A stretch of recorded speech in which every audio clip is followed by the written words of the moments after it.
Hi, everybody. This is Richard. Welcome to the Conscious Marketer podcast. Hi, Kylie. Hello. And today we're going to talk about objections. This is something we think a lot about when we work with our clients. And also we help people to write their sales copy or their sales pages. And I think that there are real objections that can be overcome. And then maybe there's some that can't be overcome. Maybe, Kylie, you can help us set the framework about how we can start to think about objections. Yeah, well, one of the things that I usually think about is that there literally are two types of people in this world. There's people that want what you have to offer and people who do not want what you have to offer. It's real clear. So how I like to think about it is if somebody comes to me and they tell me in one way or another that they want what I have, and that could be by opting in for a free gift with a certain topic that leads into my offer. It could be by clicking on something. It could be by emailing me and showing interest, or sending me a message on Facebook and showing interest. If somebody shows interest, then I believe it's my responsibility to help them to make that choice. And that choice is an empowered yes or an empowered no. And so one of the things that I start to do is match their yes, their full embodied yes of I want this specific transformation that you're promising me in your program to parts of the program that will help them to attain their goal. So that's how I think about it often. Yeah, it's such a good point too, because sometimes people join your list, but they actually may not want what you have, or maybe they're just trying to copy what you're doing, or like there's a lot of different reasons people can get on. So I think just avoiding trying to convince somebody that it's the right thing for them, which is like a push old style marketing. And when I studied it in undergraduate and later graduate school, they had all these weird, like convoluted methods to get somebody to say yes, even when they wanted to say no. And that's just the kind of the wrong approach. Totally. Yeah, it's like arm wrestling sales where you push somebody into saying yes, even when they're not sure. And what ends up happening in that case is usually refund requests, or it's bad for your brand, because people that get pushed into something that don't really want it, they end up quitting, dropping out of your programs, causing low morale. It's never a good idea to do that. Of course, people listening to this podcast are not doing that, but I also want you to know that if other people are doing it and it's, well, why are they successful and why are they selling? They're using manipulative tactics. It hurts their brand in the long run, just so you know. Yeah, and I liked what you said about helping them to make the best decision, because an objection on the surface as it arises normally shows that they don't have all the information, or maybe they have the wrong information, or there's something internally inside them that's preventing them from seeing that they could actually have success and take action. And so if you can help them to get through the barriers, then rather than seeing that you're convincing them or pushing them one way, it's actually you're being of service to them. And sometimes if their objection is completely valid, you might say, look, this isn't right for you at this time. Maybe come back later when you're ready, or something like that. That's sometimes the kindest, most conscious thing you can do. I know there are a lot of different types of objections, but maybe we could just go through two or three that come up quite frequently. And the first one that I think is probably, I don't know, they're all important, because if you have one major objection, then maybe the sale doesn't happen. But one of the first ones is, I don't trust you. And I think that's an interesting one. Kylie, what would be some techniques or some ideas that we could give our audience to overcome this objection of like, I don't quite trust you? Or people come to us as conscious marketers and like, yeah, you're conscious marketers, but I still don't trust you. You're probably just sinister marketing. You just care about the money. And in fact, I got a text just a couple of days ago about somebody asking if I was actually sincere or if I was really just in it for the money, which is kind of interesting. Yeah. So how do you overcome this major objection of like, I don't trust you? So it's really about being and becoming trustworthy in other people's eyes. And one of the best ways that you can do that is to use social proof or testimonials of people who were also unsure if they could trust you, or they didn't like marketing or something to that effect, who came in, who maybe even struggled with the program in the beginning, but came through to get better results towards the end. I may find a skeptical marketer, let's say somebody's a Qigong teacher, they're banging their head against the wall, they're not getting people in their classes, they're not getting people to come to their online programs, and they come across us. Maybe they heard us on a Sounds True call or class, or they heard us on one of our webinars, and they're like, oh, this sounds too good to be true. It sounds so good. It's what I've been looking for. It's what I've been wanting, but there's no way these people could be legit. And for some reason, they hear something that we say, and they're like, well, maybe they just get like enough belief to say, maybe I can believe in this. Maybe this is really true. Maybe this is going to work. And then they join and they find that actually everything we're teaching inside of our paid program does align with everything we talk about for free on our webinars, on our trainings, on our talks. Yeah. And they're able to start to slowly get the results that they believe that we promised them, or that we said that they could get. Not that we guaranteed it, but they start to get those results in a way that really feels good to them. They don't feel creepy. They don't feel sleazy. They don't feel like they're doing like weird, salesy, markety stuff. And so I'm going to try to find as many of those stories as I can and put them front and center so that people can watch that whole arc of doubt to belief. Yeah, and I think you also have to have compassion for people who are doubting you, and rather than come from this like, who the heck are you to doubt me? Like, I'm this purpose-filled being that's just trying to help people or whatever it is. But you got to realize that there's a lot of shady characters out there in the online world and the offline world. And so I think that the lack of trust is probably a really good sign that you have somebody that's trying actually to discern whether it's a good thing. The other thing is they might have bought something or two things from somebody else and actually had a bad experience. And so as the general level of marketing expertise goes down in the field, and I don't know if it's gone down or up or stable. I'm not one to say where it's gone, but people are going to extrapolate with the last person that they marketed or they did business with, and they're going to put that on you. And that's not really your thing, but you just have to realize that's the case. I've got a few ideas around this just in how to build trust. And this is like one of my favorite topics, mainly because I really am about truth in marketing. Actually, just not just marketing, truth in life. It seems like be a good principle to have. If it's good enough for Gandhi and some of the great spiritual people on the planet, I think if we bring this into business, this is good. But I would just say that one is, like Kylie said, case studies. And I always say one or two case studies isn't good enough because they're going to assume it's your brother or sister, or that you paid somebody, or it was a fluke and it wasn't possible for them. So I like to say, if you can give somebody 5 case studies of people who had the transformation that are similar to that person. So if I was a 50-year-old entrepreneur and trying to lose weight or have some outcome, and you showed me 5 or 6 examples of somebody like me that had created that outcome, at the first couple I'm like, yeah, but after like the 3rd or 4th, I'm like, this person must know what they're doing. The other thing that's a little less obvious about trust is we trust people that have the same values as we have. You don't see this as often, but what you want to do is be sharing what you care about in the world, your stance in the world, the values. Like I just shared a value there. If you didn't catch it, it was like truth. Truth is a value inside conscious marketing. Like, in fact, it's like one of the first things you have to do, tell the truth. And so as I share that, you might, if you were at 80% trust with me, then you might be at like at 84% or 85%, and that trust meter starts to go up a little. So share your values. People like that.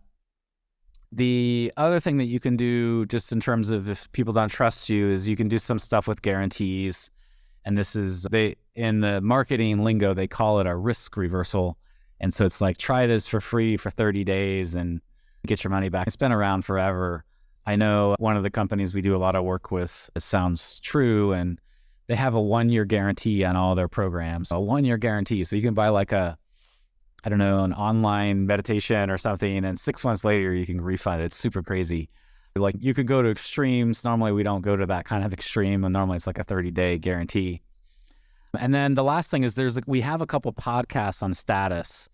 And as your status increases, either it could be a certificate you have or an endorsement by somebody, or I think we have, what is it, 7 or 8 ways to increase your status, Kyle? I've forgotten how many there were on the previous podcast. I think it's 7. 7 or 8, yeah, something like that. Yeah, as your status in the market goes up, as you have case studies, as there are different ways to raise your status, then the trust issue just goes away. And then you have to move on to the other objections. It's so true. So we also have money and time objections that show up all the time. And I think that sometimes people just really don't have the money. And I've heard horror stories of like in the high ticket sales industry where people are asking people to take out a second mortgage on their house or max out a credit card. And I really don't believe in that at all. Yeah. So if someone really, truly, if it's taking food off their table, that's a real objection and I don't mess with it. Yeah. But most of the time, a money objection is going to have to do with the fact that people don't see the value. They don't see that the value of what you're offering is more valuable than what you're asking from them. So if you're asking for $97 or $2,000 or $10,000, they're not seeing that money is worth the risk that you're asking them to take. And so we're always trying to look for, how do we do risk reversal? Money back guarantees, like Richard just mentioned, that's what's called a risk reversal. How can we show, there's so many different ways, how can we show them that what we're asking them to do is less risky than what we're asking from them? What we're asking for them to invest is less risky than what they're investing. And so one way to do that is to future pace. It's called future pacing. I know Russell Brunson talks about this. I'm not sure if that's his term, but there's a thing in marketing called future pacing where you show people what life can be like on the other side of the transformation that they're paying you for. And you really show that to them in the 4 life areas that people are willing to invest in, which is relationships, health, wellness, spirituality, and business, money, career, etc. So if you can start to show people, hey, look, this is what's possible for you on the other side of this program, on the other side of this work we're going to do together. What would that mean to you? Like, how committed are you to getting those results? What would it mean to you if you did get those results on a scale from 1 to 10? How committed are you to that? And just really starting to play with different questions that get them to enroll themselves in the idea of the outcome of whatever it is that you're selling. That's one way to work with the financial anxiety that people can have, which is something that will almost always come up. And reasonably, people are going to hang on to their money when they feel like it's not worth it to give their money away. So we always have to show that value. Yeah, I love that. And I always, when I'm designing my programs, because we teach a lot about how to make money online and monetize what you're doing. So I always try to build into the program value so that I know that if the person does the work inside the program, then they have the best shot of making that money back. So I'm always whenever I'm enrolling somebody, in my back of my head, I'm like, how can we make the money back as fast as possible for this person? That's how I think when I am thinking of enrolling in a program. I'm like, okay, if I spend $5,000 on this program or whatever it is, $300, how can I recoup my $5,000 as fast as possible? I remember one of the first programs I bought was a program on how to create blogs. And so I studied it for 3 or 4 weeks and started to build some of my own blogs. And then I offered it as a service. And within a couple of months, I had spent $1,000, I made $5,000. It seemed like a good arbitrage at the time. What I didn't know at the time was that I was also training myself the back end of WordPress and developing a lot of the core skills. And that was like 17 years ago. That was a while ago. But that mentality has stayed with me. Like, how do I extract the ROI out of the program? But as I offer things, I want to think, how can I give the ROI? And then when somebody asks, hey, it's so expensive, why is that? Some of these things, then you can start to answer that question. I'll also say generally the higher somebody pays you, the higher price somebody pays you, then the more committed they generally are to. And so I really like enrolling people at higher prices because generally they're willing to do the work, or they're willing to show up, and they just have more, skin in the game. And so they're much better students. And quite frankly, they get much better results. It makes sense. If you just spend $27 or $37 on some program, often you won't go through it, even though it could have the same value as something that was hundreds of, or even thousands of dollars. I wish people still blog. I wish that was still a thing. I think I would be really good at that if that was still a thing. That would be super fun. But it's all video and short video these days. So It's not as much text-based, which makes me sad as a writer. Sorry, go ahead. Maybe, Kylie, you can share how to overcome some time objections, because that's the other objection we mentioned, and it's a big one. People are like, I don't have the time to do this. I don't have the time to do this. Yeah, I think you always want to show people that you're going to give them years of their life back by learning from you. One of the things is you've probably been an expert at what you're doing for a long time. You've probably been on the path of learning your skill for a long time. So one of the things that I say in our business is, like, collectively, Richard and I have been doing this for 25 plus years. And so you're taking 25 years off your learning curve, because we're giving you only what you need and nothing that you don't need. So you're getting that minimal viable dose that we sometimes talk about that's going to get you results, or that we at least think is going to get you results. And therefore, you don't have to study and work 50 hours a week for 10 years and then work 40 hours a week for another 20 years. And you're not going to have to do all that, because we're going to give you everything that we've learned. And so that's one way that I do it. You can always put in bonuses too that are going to save people time. Like if you're in the spiritual field, you could always do something like quantum time jumping, how to shave an hour off of every single day with these short meditations or tapping techniques you can do in the morning. So you always want to find a way to show them that by taking your course, if it's going to be an hour or two a week that they have to invest, how they're going to get 5 hours back. Yeah, that's great. And I always just like to point out that there's no mythical day in the future where all of a sudden their time's their schedule's gonna part and they're gonna have all this copious amounts of time. In fact, it's probably the opposite. Their schedule's gonna get busier into the future.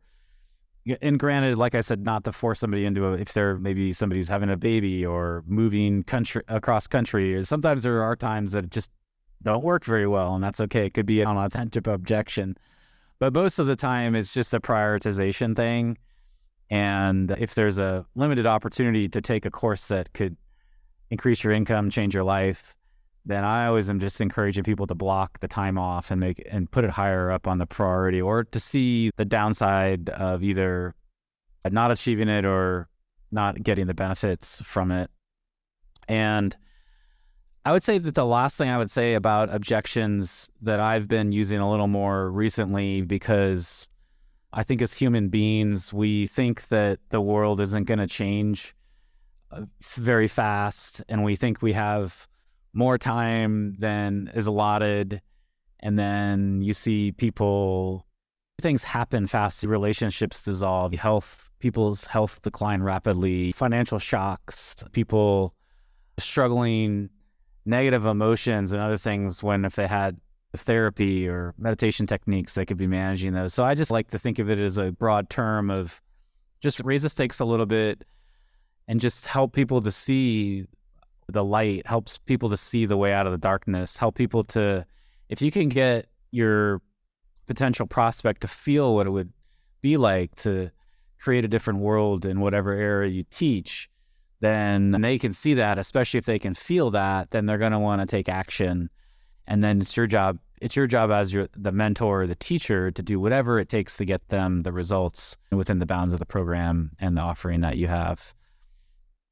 It's super powerful. Hopefully you got some values today and you can start to work with the sort of end of the funnel where people are making that final decision, where you have a couple strategies that you can put in place to help people go from I'm not sure, I'm afraid, I don't know if I should be doing this, to a true yes that's really true for them. That's really an embodied like hell yes, instead of a maybe or a no or whatever it is that they're thinking, that you're helping them move through their fear to make that empowered decision. Yeah, that's such a good summary. I love the true yes. Well, I want to thank everybody for saying yes to listening to this podcast. I hope you've got some value out of it. Head over to iTunes or Spotify, give us a review. And if you're new to us, you can also go to consciousmarketer.com. There's a ton of content there. We've got the 3 rolling programs that you can enter depending on what your interest is. And if you want to get the show notes to this or see all of our other podcasts, you can go to consciousmarketer.com/podcast. Thanks, Kylie. This has been a real fun episode. Thanks. Bye, everyone.